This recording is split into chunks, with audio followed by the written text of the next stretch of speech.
Et bienvenue à tous pour cette toute première émission des missions locales sur l'Armada. Il fait beau, il commence un petit peu à faire chaud aussi, mais ça a été quand même assez agréable de passer cette première journée sur l'Armada avec tous nos jeunes de la mission locale du projet citoyen qui sont là justement pour nous partager tout ce que vous avez ressenti. Aujourd'hui, vous êtes baladés avec tout plein de matériel de reportage et on va voir un petit peu tout ça dès maintenant. On va commencer avec une petite visite des bateaux que vous avez proposé, notamment avec Iman. Comment ça va, Iman ? Ça va super, et toi ? Ta première journée sur l'Armada, comment ça s'est passé ? C'était super intéressant. Je me suis baladée sur les 2 quais et il y avait beaucoup à voir. Beaucoup à voir, beaucoup de monde aussi. Ouais, beaucoup. Je suppose qu'il a profité du beau temps. Beaucoup de scolaires aujourd'hui. Il y avait pas mal de petits qui étaient venus avec leur maîtresse pour profiter un petit peu des jolis bateaux. Et vous avez pu monter sur le Thalassa. En effet, on a monté sur le Thalassa, donc c'était un réel travail d'équipe. On est parti rencontrer le capitaine et le premier maître qui ont accepté de répondre à nos questions. Donc ils nous ont un peu présenté leur mission au sein du Thalassa. C'est pas la première fois qu'ils faisaient l'Armada. C'est des gens qui font beaucoup de festivals, beaucoup d'événements, qui viennent présenter leurs bateaux. Mais à côté de ça aussi, ils font participer à des programmes pour des jeunes de 16 à 18 ans pour devenir en fait se former à la marine. Donc ils embarquent ces jeunes dans le bateau pendant 6 mois et en fait ils les emmènent traverser l'Atlantique, le golfe du Mexique, etc. Oh, ok. Ce que je te propose, c'est qu'on écoute l'interview. Ouais. Ça te va ? Génial. Allez, c'est parti.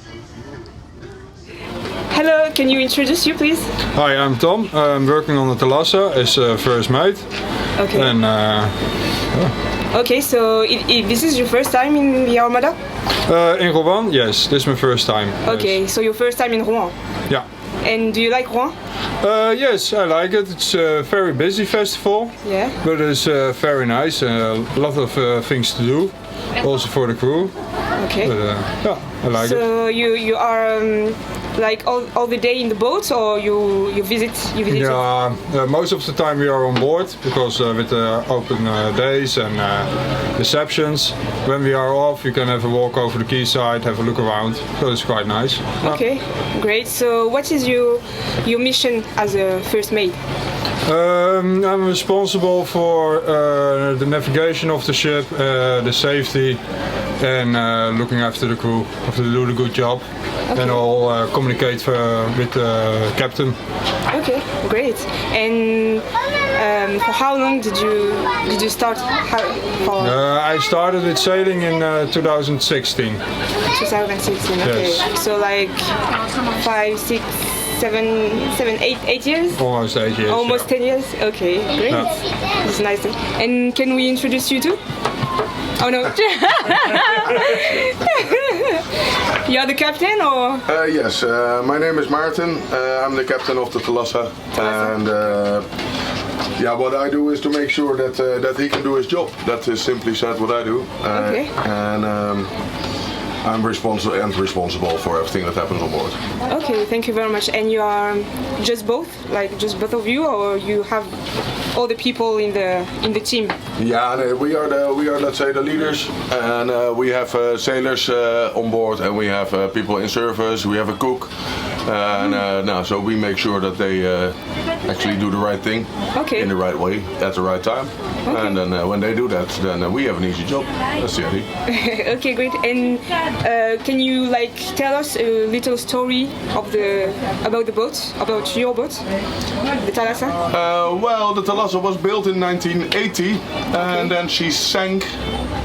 She was built as a fishing boat, and then the nets got stuck or something, and she sank. She's been on the bottom for the sea for a bit, and then 2 people said we want to buy that boat, and they built a sailing boat out of it. And since then we're sailing around. In summer we do festivals. We sail around the Scottish Islands, doing whiskey tours, doing sometimes nature tours, with guests on board, so everybody can come and join us for a week or 10 days or something like that. Okay. And in the winter time we take school children on board, and we have school children 16, 17 years old, and they come on board for 6 months.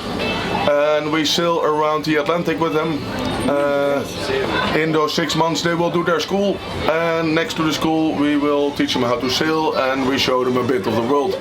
So they go to the Canaries, to the Cape Verdes, to the Caribbean, in the Gulf of Mexico, Cuba, Bermuda, Azores, and then home.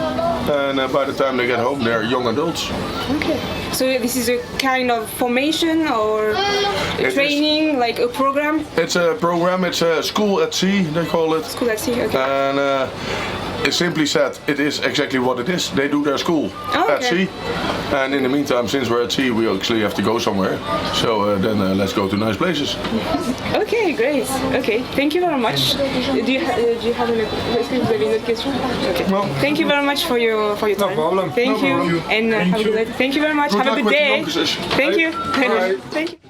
Et merci Iman pour cette interview en anglais en plus, hein, faut gérer quand même. C'était plutôt pas mal, en plus c'était cool de retrouver les plus grands officiers, mine de rien, du Thalassa. Les Abdelkader au carré, parce qu'on en a 2, c'est pratique. Comment vous avez vécu vous cette visite? La visite était plutôt bien. Chose marrante qu'on remarque pas à l'audio. C'est que le capitaine du Thalassa était un peu timide à nous parler au début. Il n'avait pas trop envie. Mais une fois qu'il a commencé à parler, comme on a pu voir, ça a été difficile de l'arrêter. Et c'était super intéressant ce qu'il disait, évidemment. Super instructif. Et je tiens aussi à le féliciter pour ce qu'il fait pour les jeunes. Voilà. Oh, ok. Alors lequel Abdelkader a fait une interview aussi? Juste après, on a interviewé une de ces jeunes recrues qui s'appelle Amélie, qui nous vient tout droit de Montréal. On lui a posé 2-3 questions. On a pu voir qu'elle faisait ce métier par héritage, qui c'était dû parce que ses ancêtres aussi travaillaient dans les bateaux. Ok, on s'écoute ça? Allez-y. Bonjour, je me présente, je suis Abdelkader et c'est une interview pour la mission locale. Vous pouvez vous présenter s'il vous plaît, votre prénom? Moi c'est Amélie, je suis matelot à bord du Thalassa. Ok, j'ai une question, c'est votre première armada? C'est la première fois que vous venez? Moi oui, c'est la première armada, par contre le bateau c'est pas sa première armada. C'est pas sa première armada? Qu'est-ce qui vous a fait venir en dehors du bateau? Vous aviez une envie de découvrir Je pense que l'armada c'est un des plus gros festivals de grands voiliers de ce type-là. Donc faire des festivals comme ça, pour nous, ça fait connaître aux gens notre métier, ce qu'on fait et ce qu'on peut leur permettre de faire aussi. C'est vrai que c'est pas trop médiatisé. Non, effectivement. Vous avez des anecdotes à raconter par rapport à l'armada ou même à votre vie sur le bateau? L'armada, je suis encore très fraîche là-dessus.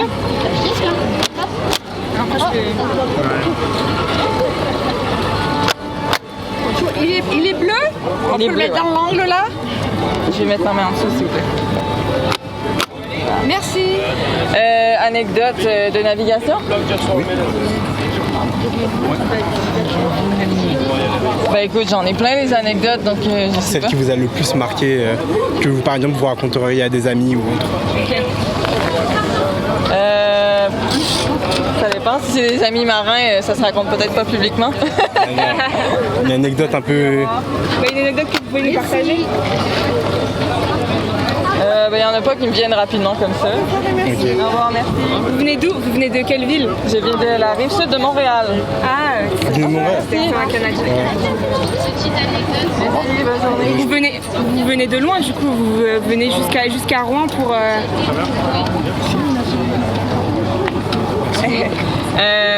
Quand je travaille sur des voiliers, il n'y en a pas énormément au Canada, donc pour travailler, venir en Europe, pour moi, c'est une bonne option. Et qu'est-ce qui vous a donné envie de travailler sur un voilier? J'ai des ancêtres qui étaient marins, donc c'est dans ma famille. Ah, vous voulez perpétuer votre, entre guillemets, héritage? Merci, viens voir. Oui, exact. Ce sera tout pour nous. Merci beaucoup de nous avoir répondu. Merci beaucoup. Au revoir. Eh ben merci Abdelkader pour cette belle interview d'Amélie qui du coup est canadienne et qui vient jusqu'à l'Armada pour profiter de tout ça. Tu voulais rajouter quelque chose? Oui, faut savoir que pendant l'interview, elle nous répondait tout en faisant son travail. Ouais, c'est ce qu'on entend derrière, c'est vachement impressionnant. Oui, elle n'était pas du tout déconcentrée, rien. franchement c'était propre. Chapeau. Oui. Bravo Amélie. Si tu nous entends Amélie, bravo. Il y avait un autre Abdelkader qui était là aussi aujourd'hui, qui a fait de la vidéo. Est-ce que tu as pris ton plaisir aujourd'hui Abdelkader en termes vidéo purs? Oui, j'ai surkiffé. Ouais. Qu'est-ce que tu as pu faire comme plan sympa? Mets-nous un petit peu l'eau à la bouche.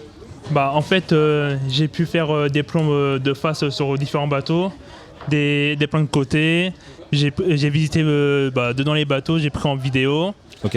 Et j'ai pu aussi, il y a quelques interviews que j'ai pu aussi faire. Mhm.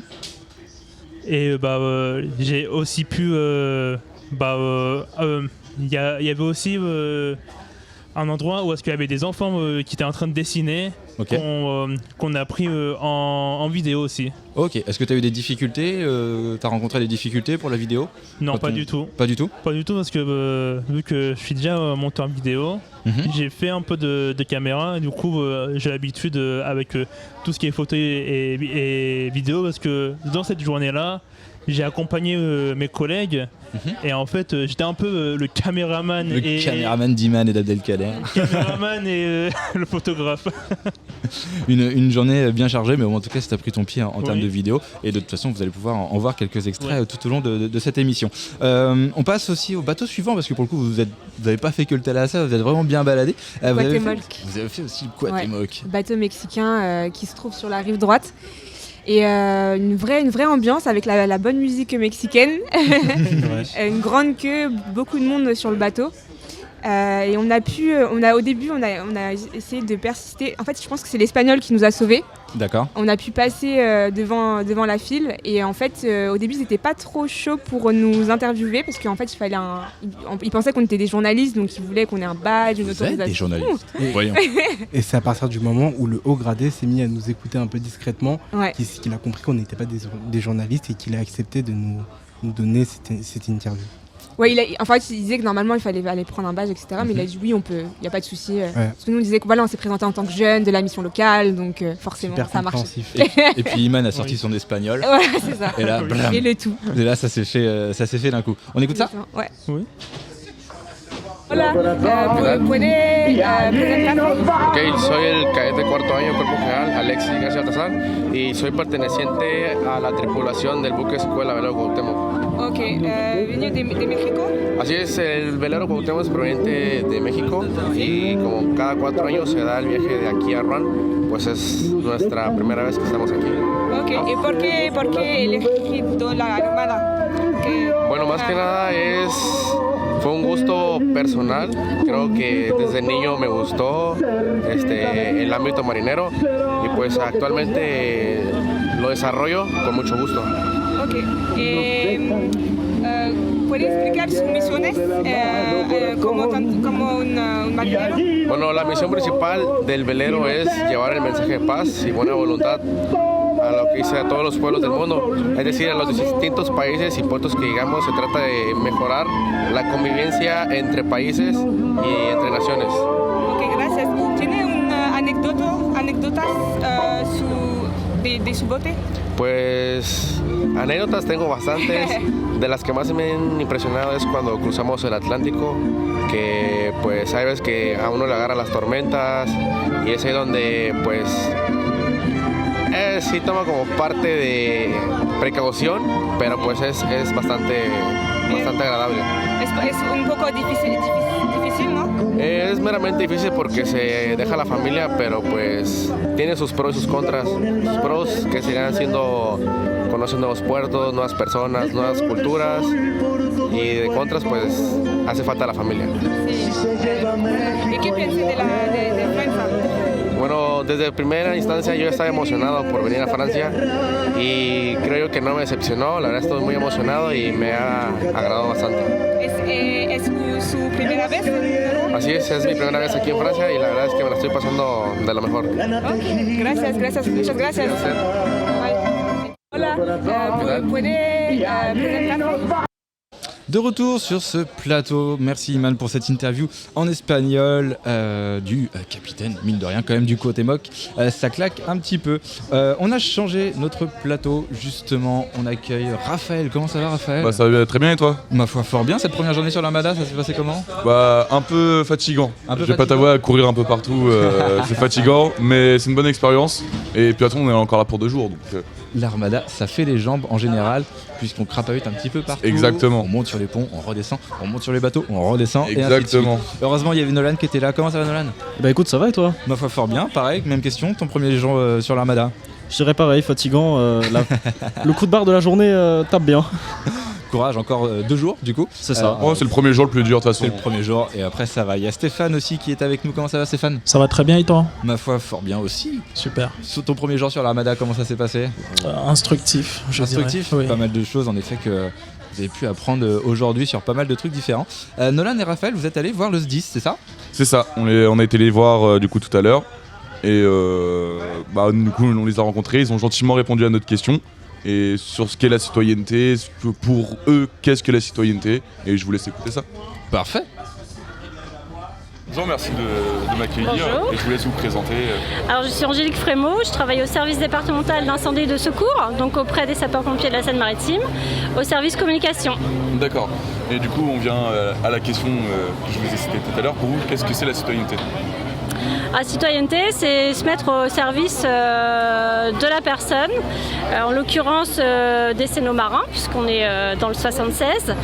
Et justement, au service départemental d'incendie et de secours, on a un service citoyenneté qui travaille auprès des jeunes, mais aussi de tous les publics, au travers des cadets de la sécurité civile qui sont présents justement aujourd'hui sur le stand. Ce sont des élèves de 4e qui s'investissent dans la sécurité. On a aussi un accueil de service national universel. Et puis, on a mis en place là tout dernièrement une réserve départementale citoyenne de sécurité civile, où là on accueille vraiment un public très large sur plusieurs missions liées à la citoyenneté. D'accord. Oh, la réponse me convient. Et justement, votre ressenti par rapport à l'Armada, pour vous, qu'est-ce que ça représente justement l'Armada ? Bon, c'est déjà un très bel événement, un très grand événement qui met en lumière la ville de Rouen, le milieu marin. Pour ce grand événement, chez les sapeurs-pompiers, il y a un dispositif opérationnel bien particulier qui est mis en place. Et puis nous, on est présents sur les quais pour faire la promotion de tous nos engagements, qu'ils soient professionnels, bénévoles, citoyens justement ou volontaires. D'accord. Et le stand, c'est pour tous les sapeurs-pompiers de Normandie ou juste de Seine-Maritime ? Alors c'est un service départemental, donc on va parler essentiellement des sapeurs-pompiers de la Seine-Maritime. D'accord, je vous remercie pour c'est terminé. Bonjour. Merci Nolan et Raphaël pour cette interview. Nolan, tu avais quelques infos à rajouter ? Bien sûr, alors du coup comme vous avez pu l'entendre, parler bien de son ressenti envers l'Armada. Et on a su par une personne qui se trouvait là-bas qu'il y avait aussi la fête du feu le 23 septembre pour justement fêter les 30 ans. Donc c'est une fête où des constructions vont être faites en bois, etc. Et où ils vont éteindre avec le matériel de l'époque.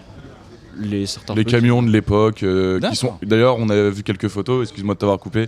Et on a appris du coup par un bénévole qui travaille justement, qui bénévole justement au conservatoire de Montville, que les véhicules d'époque sont encore capables d'éteindre des feux. Juste, ils roulent pas très vite. Voilà, c'est juste que le feu a le temps de prendre en fait le temps d'arriver. Du coup, Nolan, tu voulais parler un petit peu de ce musée là, c'est ça ? Oui. Allez. On peut en parler dans le sens où il est à Montville déjà depuis un moment, okay. Du coup, depuis 30 ans. Moi personnellement, je le connaissais déjà. Okay. T'étais déjà allé Oui, bien sûr. J'ai déjà été beaucoup de fois à Montville, donc j'avais déjà eu le temps de passer plusieurs fois. Mais c'est vrai que du coup, ça fait bizarre de revoir ça actuellement. Et on a pu prendre pas mal d'infos justement sur le fait que, comme a dit Raph juste avant, que ça pouvait encore éteindre des feux, même s'il aurait bien eu le temps de faire un feu de forêt le temps que ça arrive. C'est quand même un peu la fête du pyromane, hein, la fête du feu manifestement quand même. Un petit peu, ouais. On fait chauffer des trucs et puis après on vient les éteindre. Grande tradition rouennaise de faire cramer des trucs. Jeanne d'Arc. Voilà, entre autres, par exemple. C'est pour ça du coup, sinon si les pompiers étaient arrivés à temps, il n'y aurait pas eu tant de problèmes. Merci les gars en tout cas pour ce reportage sur le SDIS. Vous avez fait vous le côté pompier et nous on a eu Stéphane aussi qui a fait plutôt le côté secourisme aussi. Oui. Un petit peu plus secours à la personne. Tu as rencontré le SAMU, c'est ça ? Oui, c'est ça. Est-ce que tu peux nous parler un petit peu de cette rencontre, comment ça s'est fait, pourquoi tu es allé naturellement vers eux? Alors, ce qui a attiré déjà mon attention quand je suis sorti, c'est les 2 mannequins qui étaient couchés par terre. Donc tout de suite ça m'a interpellé. En plastique, hein. Oui, c'est ça, voilà. oui. Mannequin en plastique, et voilà, c'est pour l'exercice de réanimation, les gestes au premier secours et tout ça. Donc j'ai rencontré un jeune homme qui est n'est-ce pas, étudiant en médecine, 3e année apparemment, et il a été invité sur le plateau ici, on a discuté, on a posé plein de questions, il nous a un peu sensibilisés en tant que population normale, comment apporter les premiers soins, même de façon théorique, il nous a expliqué, et on ne se rend pas compte, mais ça peut sauver des vies comme ça au quotidien, pour sa famille et pour soi-même et pour un inconnu dans la rue, c'est utile. On s'écoute ça? Ah oui, volontiers.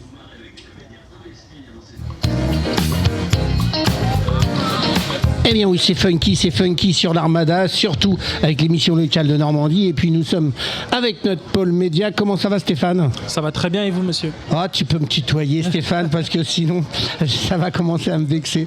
Alors Stéphane, on est bien d'accord, tu viens d'arriver sur le pôle média.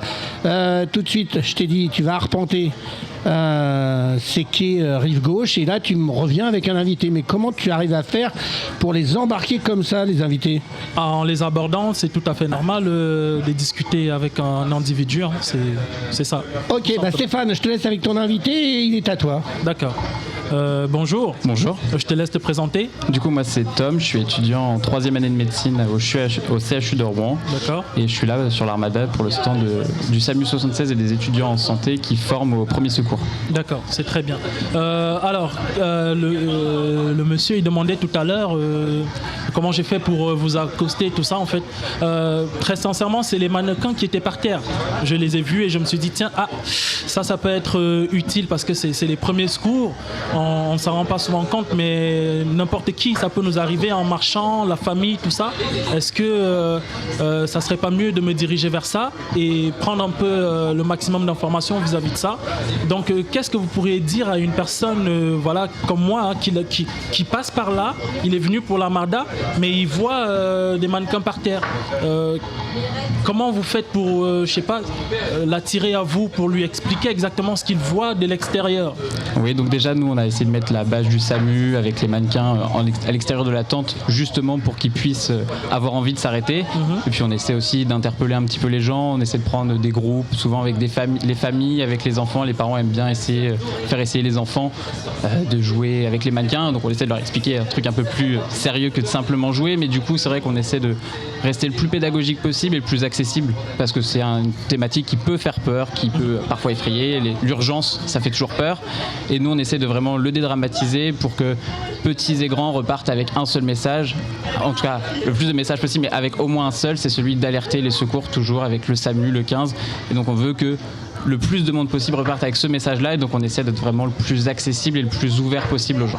D'accord. Alors, pour compléter, parce que j'ai déjà discuté un peu avec vous, pour compléter ce que vous venez de dire, Tom disait il faut d'abord s'arrêter, parce que vous pouvez vous dire alerter directement, parce que vous êtes dans le métier, vous êtes étudiant, mais pour une personne qui vient de l'extérieur, effectivement, il faut d'abord s'arrêter. Et à titre personnel encore, je peux le dire, je trouve que Tom est une personne plutôt chaleureuse, et c'est bien pour le métier pour le métier qu'il fait, parce que la santé est d'abord psychologique, pour moi en tout cas, avant d'être n'est-ce pas, donc morale. Je peux dire que vous ne vous êtes pas trompé dans votre voie, c'est une très bonne chose, vous êtes continué ainsi. Et donc comment ça se passe un peu directement, vous dites vous êtes formé au CHU, c'est ça? Ouais, donc nous dans nos formations d'étudiants en santé, on passe des diplômes pour gérer les urgences, alors plus ou moins médicalisées dans la rue, etc.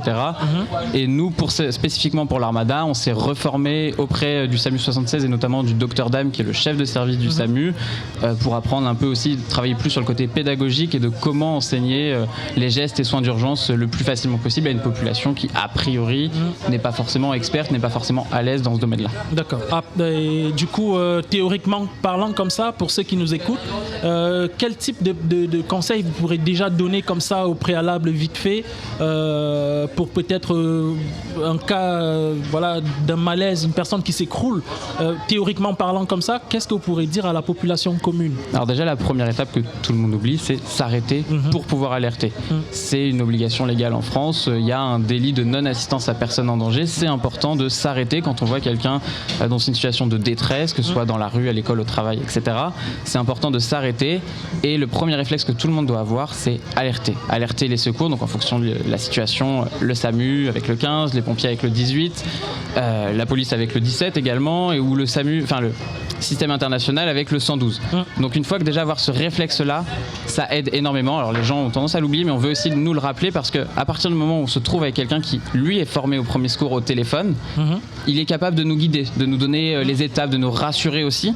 Et c'est super important d'avoir en gros quelqu'un qui vraiment devient notre conseiller, notre petite voix sur l'épaule qui nous dit quoi vérifier, qui nous demande des choses, qui nous stimule et qui nous aide aussi à dérouler entre guillemets le processus pour venir en aide à quelqu'un alors qu'à la base on n'y est pas forcément formé. Eux sont formés à expliquer aussi beaucoup. Donc c'est vraiment important. Quand on a la chance par exemple d'avoir un défibrillateur, il nous donne les instructions et tout, donc c'est le même principe mais à distance, on peut dire ça?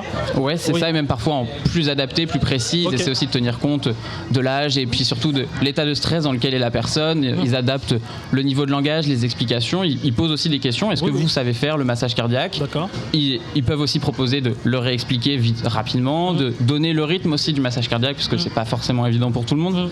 Donc ils s'adaptent vraiment. Là où le défibrillateur effectivement donne les instructions générales mais préenregistrées, la personne au bout du fil, que ce soit au SAMU, etc., va vraiment s'adapter à l'interlocuteur qui lui téléphone et s'adapter aussi à la situation d'urgence pour être vraiment le plus adapté possible. D'accord. Donc est-ce que quelque part vous êtes en train d'appeler aussi la population par exemple à s'informer beaucoup plus sur ce type de situation et de se former peut-être, j'ai déjà entendu parler du SST. Oui, donc c'est plutôt c'est important, du coup il faut le rappeler aux auditeurs, j'ai envie de dire. D'accord. Pour moi... Alors moi j'ai une précision. Pourquoi être en 3e année? Pourquoi venir sur l'Armada? Pourquoi rencontrer les gens? Parce que on sait bien que les études de médecine c'est compliqué, c'est intense, c'est toujours au taquet. C'est une décision personnelle, c'est une décision de service, dis-moi tout. Alors c'est un projet qui a déjà été réalisé à l'Armada précédente, donc il y a 4 ans si je ne me trompe pas, par justement encore une fois des étudiants en santé, donc qui n'étaient pas moi à l'époque, j'étais pas encore dans les filières, mais donc c'est un projet qui tient à cœur globalement au campus de santé de Rouen, de former la population parce que nous on est sensibilisés dans nos études et on sait que des gens meurent en France et même dans notre région parce que... Bêtement. Voilà, parce que tout bêtement les gens n'ont pas reçu de formation et donc nous on a aussi envie de contribuer et d'aider la population, c'est pour ça qu'on est dans ces études là et on se dit que en formant d'autres personnes on va aussi contribuer à soigner d'une façon différente et de soigner entre guillemets de manière indirecte, donc c'est un choix personnel. Ok, vas-y. J'avais une question qui me vient comme ça en tête, s'il te plaît. J'ai compris, ok, en tant que personne commune, première mission, m'arrêter en cas de malaise, je m'arrête, j'alerte et je suis les instructions pour essayer de sauver la vie de la personne en attendant que les secours professionnels arrivent. Mais je fais tout ça et la personne ne veut pas que je la touche par exemple. Qu'est-ce que je suis censé faire ? Alors, déjà rassurer, parce que si la personne est en situation d'urgence et qu'elle ne veut pas que vous le touchiez, c'est sûrement parce qu'elle panique, parce qu'elle a peur. Donc, première étape, rassurer, ça fait aussi partie du rôle. C'est pas toujours facile, parce qu'on peut être soi-même en situation de stress, mais essayer de rassurer beaucoup et justement d'avoir la personne, le SAMU au bout du fil, qui peut aussi réexpliquer à la personne qu'elle a besoin d'aide et qu'on peut lui apporter cette aide-là, c'est important. Et puis après, de manière générale, si la personne est inconsciente, il ne faut pas hésiter à venir en aide à quelqu'un qui est inconscient. D'accord. Merci pour ces réponses. Avec plaisir. Je vous en prie. Et bien sûr, bonne Armada, et puis on adore ce que vous faites, et heureusement que vous êtes là. Merci beaucoup. Merci Stéphane, merci Antoine aussi que vous avez entendu pendant cette interview. Autour de la table, qui c'est qui a déjà appliqué les gestes qui sauvent ? Moi. Une fois Stéphane, ouais ? Oui. Dans une situation d'urgence, t'as pu... appliquer réellement ou... Parce que la formation, oui, du coup, SST, je l'ai déjà fait. Ok. Mais heureusement, j'ai envie de dire, ça ne m'est jamais vraiment arrivé dans la vie. Parce que c'est pas une situation positive, quoi. Ah, mais non, sinon, oui, je l'ai déjà fait. Vaut mieux pas que ça Oui. arrive en général. Pareil, les garçons, vous avez jamais. On a passé notre CST il y a pas longtemps, on l'a eu. Et l'endroit où je suis, enfin le stade où je suis plus allé, c'était rassuré et appel avec, la personne des urgences. C'est stressant. Ouais. Le fait de te dire à tout moment je fais une bourde et la personne meurt à cause de moi, c'est stressant, mais heureusement ça m'est jamais arrivé. Et si ce sera à refaire, je le referai tous les jours. Pareil, toi Nolan? Moi du coup, comme a dit Raph, j'ai passé le SST en même temps que lui. Ok. Mais heureusement je n'ai pas eu à utiliser les gestes ou ce qui m'a été... Ce qui t'a été appris. C'est ça. J'ai pas eu besoin de les appliquer en tout cas. On touche du bois. C'est ça. Voilà, la table est en bois, on en profite. Merci en tout cas, merci à tous les jeunes pour cette première émission, jour 1 sur l'Armada. Merci à toi de nous avoir reçus. Bah oui, et puis on se retrouve demain. Plein d'autres choses, plein de nouvelles interviews, plein de nouveaux invités encore demain sur la radio de l'Armada. Bonne Armada à tout le monde. Bonne Armada à tout le monde. Merci à tous de nous avoir écoutés et à demain. À demain.